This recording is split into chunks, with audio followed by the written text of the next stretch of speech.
স্বাগতম আরেকটা নতুন ভিডিওতে। তো এই ভিডিওতে আমি একটা খুব ইন্টারেস্টিং জিনিস নিয়ে আলোচনা করব।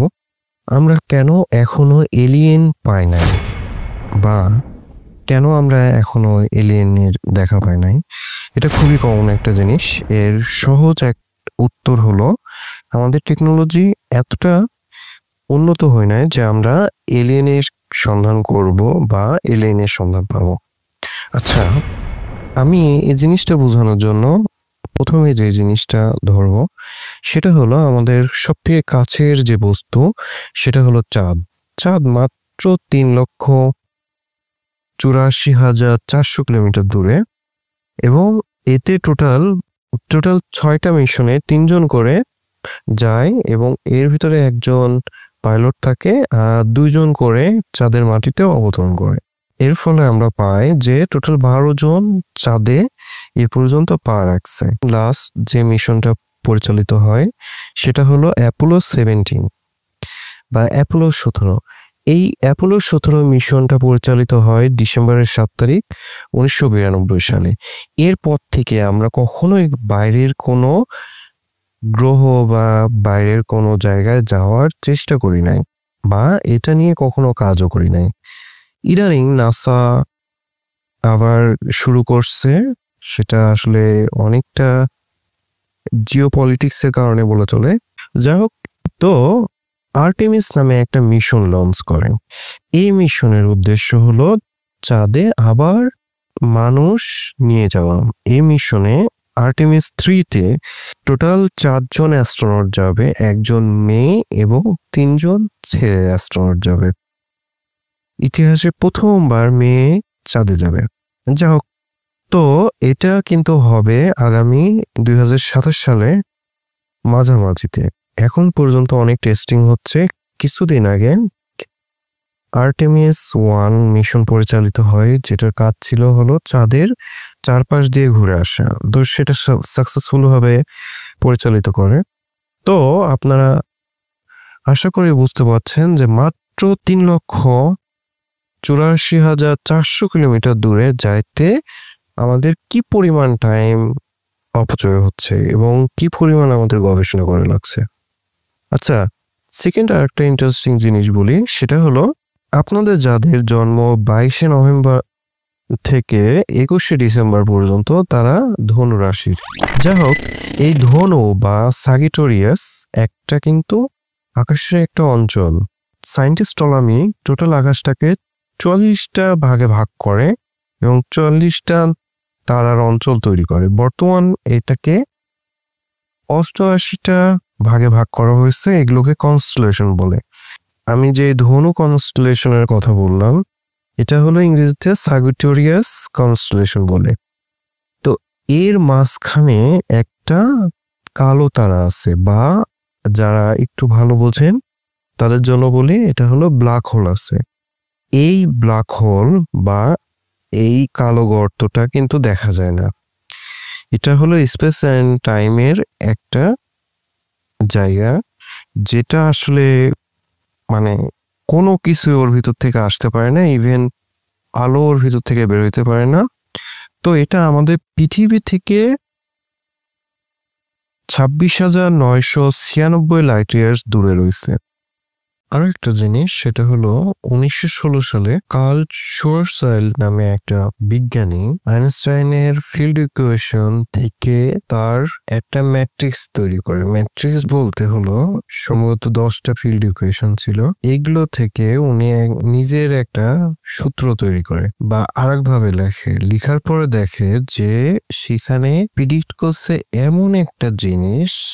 দেখেন, এই সূত্রটা যদি দেখেন তাহলে দেখবেন যে এমন একটা জিনিস যেটা এখানে দেখেন মানে ইনফিনিট অ্যামাউন্টের ভর হবে এবং ইনফিনিট অ্যামাউন্টের গ্র্যাভিটি থাকবে। ঠিক আছে, তো এখন এটা প্রিডিক্ট করার পরে তারপরে আরেকটা জিনিস প্রিডিক্ট করে দেখেন, এখানে ইনভার্স আকারে, মানে এটা ব্ল্যাক হোল আর এটা হোয়াইট হোল এর প্রিডিক্ট করে। তারপরে ওনারা চিন্তা করে যে এটা আসলে কোনো সমস্যা, হোয়াইট হোল বা ব্ল্যাক হোল হয়তো এরকম ভাবে সম্ভব না। পরবর্তীতে কিন্তু রেডিও টেলিস্কোপের মাধ্যমে বা রেডিও সিগন্যালের মাধ্যমে স্যাজিটেরিয়াসে ব্ল্যাক হোল আবিষ্কার হয়। যাই হোক, তো এটা প্রথমে আবিষ্কার করে মাত্র 1933 সালে কার্ল জেনস্কি নামে একজন লোক।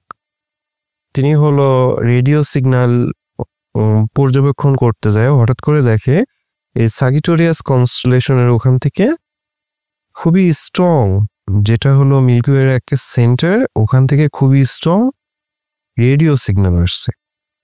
তো এই স্ট্রং রেডিও সিগন্যাল পরবর্তীতে উনি পর্যবেক্ষণ করে বুঝতে পারে যে ওখানে একটা কালো তারা আছে। উনি কালো তারাই বলছিল। তো কালো তারা আছে যেটা উনি নাম দেয় স্যাজিটেরিয়াস এ স্টার। যাই হোক, তো 1933 সালে এটা আবিষ্কার হয়, কিন্তু এটার আমরা ছবি তুলতে পারি মানে 2017 সাল থেকে শুরু করে চেষ্টা করে দীর্ঘ 5 বছর চেষ্টার পরে 2022 সালের মে মাসের 12 তারিখে গিয়ে স্যাজিটেরিয়াস এ স্টারের আমরা ছবি পাই, এবং এটা তোলা হয় হলো ইভেন্ট হরাইজন টেলিস্কোপের মাধ্যমে। ইভেন্ট হরাইজন টেলিস্কোপ আসলে খুবই ইন্টারেস্টিং একটা জিনিস। ইভেন্ট হরাইজন টেলিস্কোপ বলতে ওই স্যাজিটেরিয়াস এ স্টার এটা এতই দূরে যে এবং এত ছোট যে এটা ডাইরেক্ট ছবি তোলা সম্ভব না। তো এটা ছবি তোলার জন্য বিজ্ঞানীদের কি এমন একটা টেলিস্কোপ প্রয়োজন হয় যেটা পৃথিবীর সমান বড় হবে। এখন পৃথিবীর সমান বড় কোনো টেলিস্কোপ আমাদের বানানো হয়তো সম্ভব না। তো ওই জন্য বিজ্ঞানীরা একটা জিনিস করে, সেটা হলো মানে বিভিন্ন দেশে যেসব রেডিও টেলিস্কোপ আছে শক্তিশালী, ওইগুলোকে একত্রিত করে অ্যাটমিক ঘড়ির মাধ্যমে সিনক্রোনাইজেশন করে একটা টেলিস্কোপ বানায়, যেটা পৃথিবীর সমান বড় টেলিস্কোপ হবে। তো এই টেলিস্কোপটাকে দিয়ে এই স্যাজিটেরিয়াস এ স্টার ব্ল্যাক হোলের ছবি তোলে। আমরা কিন্তু ছোটবেলায় পড়ছি বইতে যে আমাদের পৃথিবী সূর্যের প্রদক্ষিণ করে বা সূর্যের চারিদিকে ঘোরে। এটা হলো সেকেন্ডে 29 কিলোমিটার বা অনেকে 30 কিলোমিটার বলে, প্রতি সেকেন্ডে 30 কিলোমিটার গতিতে এটা ঘুরতে থাকে। আর আমাদের সূর্যটা স্থির, কিন্তু আসলে সূর্যটা স্থির না। সূর্যটা এই যে স্যাজিটেরিয়াস এ স্টার এই ব্ল্যাক হোল বা এই কালো তারাটার চারপাশে ঘুরতে থাকে। সেকেন্ডে 220 কিলোমিটার স্পিডে এর চারপাশে ঘুরতে থাকে। আর সব থেকে বড় বিষয় হলো আমাদের কিন্তু মানে যেমন 365 দিনে আমরা সূর্যের চারপাশে 1 বছর মানে একবার ঘুরে আসতে পারি, তেমনি আমাদের সূর্যের 22 থেকে 25 কোটি বছর লাগে একবার জাস্ট ঘুরে আসতে এই ব্ল্যাক হোলের চারপাশে। তো এই ব্ল্যাক হোলটার কারণেই কিন্তু আমাদের যতগুলো তারা দেখি টোটাল আকাশে কিন্তু 10,000 কোটি থেকে 40,000 কোটি তারা আছে মিল্কি ওয়ে গ্যালাক্সিতে শুধু। তো এই মিল্কি ওয়ে গ্যালাক্সিতে এতগুলো তারা সব কয়টা কিন্তু স্যাজিটেরিয়াস এ স্টার ব্ল্যাক হোলের চারিপাশে ঘুরতে থাকে।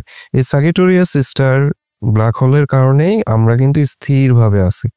যদি এটা কোনো কারণে মিলায় যায়, বা এটা অবশ্যই সম্ভব না, বা অন্য কোনো কিছু হয়ে যায়, তাহলে কিন্তু আমরা স্থিরভাবে থাকতে পারবো না এবং লাইফ হয়তো মিশে যাবে। যাই হোক, তো এখন একটা জিনিস বলি, সেটা হলো আমি কতগুলো তারার কথা বললাম মিল্কি ওয়ে গ্যালাক্সিতে, টোটাল 10 থেকে 40,000 কোটি তারা আছে। প্রত্যেকটা তারার 1টা থেকে 10টা করে অন্তত গ্রহ থাকার কথা। তো এখন পর্যন্ত আমরা মাত্র এই যে আমি রেকর্ডিং করছি ফেব্রুয়ারি 2025 সালে, এখন পর্যন্ত আমরা মাত্র 5,834টা মানে গ্রহ পাইছি, যেটা হলো 4,356টা সূর্যের গ্রহ চারিপাশে ঘুরছে। এর ভিতরে 977টা সূর্যের মাত্র একটা গ্রহ রয়েছে। তো বিজ্ঞানীরা কিন্তু বলে যে প্রত্যেকটা সূর্যের অন্তত 1 থেকে 10টা, কোনোটার আরো বেশি মানে গ্রহ রয়েছেই। তো এই গ্রহগুলোর ভিতরে মাত্র আমরা 5834টা গ্রহ খুঁজে পাইছি। তো এই গ্রহগুলো খোঁজা হয় কিন্তু ট্রানজিট মেথডের মাধ্যমে। এই ট্রানজিট মেথডটা খুব একটা এফিশিয়েন্ট না, কিন্তু আমাদের বর্তমান এই টেকনোলজিটাই আছে। ট্রানজিট মেথডটা কি, সূর্য বা অন্য কোনো তারার সামনে দিয়ে যদি কোনো গ্রহ যায়, তাহলে ওই তারার আলো এর অ্যাটমসফিয়ার বা এর বায়ুমণ্ডলে ভেদ করে যখন আসে, তখন আমরা একটা কালার পাই, বা এই কালারকে অ্যানালাইসিস করে আমরা কিন্তু মানে এই গ্রহগুলো খুঁজে পাই। যাই হোক, আমরা এখন পর্যন্ত মঙ্গল গ্রহের একটা উল্কা, যেটার নাম হলো ALH84001, এই নামে একটা উল্কা পাইছি, যে উল্কাতে মানে ছোট্ট কাঠামো এবং রাসায়নিক বৈশিষ্ট্য পাওয়া গেছে, যেটা আসলে ধারণা করা হয় যে প্রাচীন কোনো প্রাণী কারণে এটা হয়েছে। যাই হোক, পরবর্তীতে আরেকটা জিনিস, মঙ্গল গ্রহের বাতাসে মিথেন পাওয়া যায়। মিথেন কিন্তু সাধারণত পৃথিবীতে ছোট অণুজীবের দ্বারাই উৎপন্ন হয়। আরেকটা জিনিস, সেটা হলো শনি গ্রহের উপগ্রহ এনসেলাডাস এবং বৃহস্পতি গ্রহের উপগ্রহ ইউরোপা, এই দুইটা উপগ্রহই কিন্তু বরফের উপগ্রহ, কিন্তু এর নিচে মহাসাগর আছে, যেটা আসলে আমরা আইডিয়া করতে পারি যে এই মহাসাগরগুলো কিন্তু আবার মানে বিভিন্ন প্রক্রিয়ার মাধ্যমে এগুলো কিন্তু পানি অনেকটা উষ্ণ, যার কারণে আমরা ধারণা করি যে ওখানে প্রাণের অস্তিত্ব আছে। কিন্তু এখন পর্যন্ত আমরা কোনো মিশন পাঠাই নাই, ওখানে দেখতে পারি নাই। যাই হোক, এই যে 2024 সালের ডিসেম্বর লাস্টের দিকে একটা মিশন পাঠানো হয়েছে, যেটা 7 বছর পরে ইউরোপাতে পৌঁছাবে, ইউরোপাতে গিয়ে এই জিনিসটা দেখবে। আচ্ছা, শুক্র গ্রহের বায়ুমণ্ডলে ফসফিন পাওয়া যায়। ফসফিন আসলে কি? ফসফিনটা হলো ছোট কোনো ব্যাকটেরিয়া যদি অক্সিজেন ছাড়া কোনো পরিবেশে থাকে, তাহলে এই গ্যাসটা উৎপন্ন হয়, এটা পাওয়া যায়। কিন্তু এখন পর্যন্ত না আমরা শুক্র গ্রহের কোনো মাটির স্যাম্পল পাইছি, না মঙ্গল গ্রহের কোনো মাটির স্যাম্পল পাইছি, বা অন্য কোনো জায়গার মাটির স্যাম্পল পাই নাই। শুধু আমাদের কাছে আছে কি, চাঁদের মাটির স্যাম্পল। এই চাঁদের মাটির ভিতরে সব থেকে উল্লেখযোগ্য সেটা হলো জেনেসিস রক। যাই হোক, জেনেসিস রক নিয়েও অনেক ইন্টারেস্টিং একটা জিনিস আছে, পরে একদিন বলবো। চায়না তাইওয়ান 3 নামে একটা মিশন, যেটা হলো মঙ্গল গ্রহে 2028 সালে যাবে এবং জুলাই 2031 সালে ওর মাটির স্যাম্পল নিয়ে চলে আসার কথা। কিন্তু এই মিশনটা 2028 সালে মানে শেষের দিকে পরিচালিত হবে। তো আমাদের 2031 সাল পর্যন্ত ওয়েট করতে হবে। আবার নাসা এখন পর্যন্ত যতগুলো রোভার পাঠাইছে সেই জিনিস এবং তারা যে কয়টা মাটির স্যাম্পল করছে, মাটি এখন পর্যন্ত সংগ্রহ করছে বা বিভিন্ন পাথর সংগ্রহ করছে, এটার ভিতরে 43টা স্যাম্পল 2033 সালে পৃথিবীতে আসবে। তা আমাদের অন্তত 2035 সাল পর্যন্ত ওয়েট করা লাগবে। যে মঙ্গল গ্রহে আমরা এখন পর্যন্ত জানি যে এর আগে পানি ছিল, সমুদ্র ছিল, নদী ছিল এবং অগ্নিগিরিও ছিল। তো এখন আমরা 2033 সালে হয়তো বুঝতে পারবো বা প্রমাণ পাবো যে ওখানে কোনো প্রাণীও ছিল কিনা। আচ্ছা, আর একটা জিনিস দিয়ে আমরা শেষ করি, সেটা হলো টেবি স্টার। টেবি স্টার আসলে একটা স্টার, যেটা মানে একটা তারা, যেটা হলো KYC 8462852 নামে পরিচিত।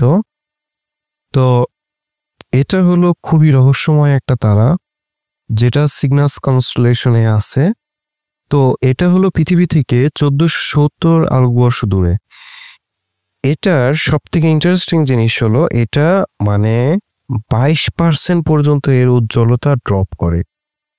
তো 22% পর্যন্ত উজ্জ্বলতা ড্রপ করা আসলে খুবই অদ্ভুত ব্যাপার একটা তারার, কারণ এর সামনে দিয়ে এমন কিছু যাচ্ছে যেটা আসলে এর তারাটা মানে উজ্জ্বলতা একেবারে কমায় দিচ্ছে। তো মানে আমাদের পৃথিবী যদি সূর্যের সামনে যায় তাহলে টোটাল আলোর কমে 99.8% মেবি 99.98%। তো মানে এতটা উজ্জ্বল থাকে আর অল্প একটু কমে, কিন্তু সে জায়গায় 22% কমায়। এটা আসলে বিজ্ঞানীরা ধারণা করে যে এর সামনে কোনো ডায়সন স্পিয়ার বা পুরা সূর্যের আলোটাকে হারভেস্ট করার জন্য বা সূর্যের পুরা এনার্জিটাকে হারভেস্ট করার জন্য, সংগ্রহ করার জন্য ডায়সন স্পিয়ার নামে বিজ্ঞানীরা একটা মানে থিওরি দিয়ে থাকে। তো বিজ্ঞানীরা ধারণা করে এই টেবি স্টারের সামনে এমন কিছু আছে যার কারণে এর উজ্জ্বলতা এত পরিমাণ ড্রপ করে। তবে এটা কিন্তু একটা হাইপোথিসিস, মানে এখন পর্যন্ত কোনো প্রমাণ আমরা পাই নাই। তবে আমরা খুব শীঘ্রই মানে 2035 সাল পর্যন্ত যদি ওয়েট করি, 2035 বা 40 সালের ভিতর কিন্তু আমরা এলিয়েন সম্পর্কে সম্পূর্ণ কিছু জানতে পারবো। কানাডার একজন অ্যাস্ট্রোনট একটা কথা বলছিল ইন্টারভিউতে, সেটা হলো যে মঙ্গল গ্রহের মাটিগুলো আমরা পর্যবেক্ষণ করার পরে যদি দেখি মঙ্গল গ্রহে ছোট ছোট প্রাণী ছিল বা কোনো প্রাণীর অস্তিত্ব মেলে, তাহলে আমরা বুঝতে পারবো যে যতগুলো গ্রহ আছে বা মানে যতগুলো রকি জায়গা আছে প্রত্যেকটাতে, যেগুলোতে কোনো প্রাণী থাকা সম্ভব, প্রত্যেকটাতে প্রাণী আছে। এই জিনিসটা আমরা বুঝতে পারবো। এখন আমাদের 2035 সাল পর্যন্ত সবাই সুস্থ থাকতে হবে যাতে আমরা এই মার্সের বা মঙ্গল গ্রহের এই মিশনটা সম্পর্কে জানতে পারি এবং এর স্যাম্পল রিটার্ন হওয়ার পরে এর রেজাল্ট দেখে আমরা বুঝতে পারি যে আসলে কোনো এলিয়েন আছে বা থাকা সম্ভব কিনা। ধন্যবাদ ভিডিওটা পুরোপুরি দেখার জন্য। এরকম অনেক ভিডিও পাইতে চ্যানেলটাকে অবশ্যই সাবস্ক্রাইব করবেন। তো ভালো থাকুন, সুস্থ থাকুন, বাই বাই।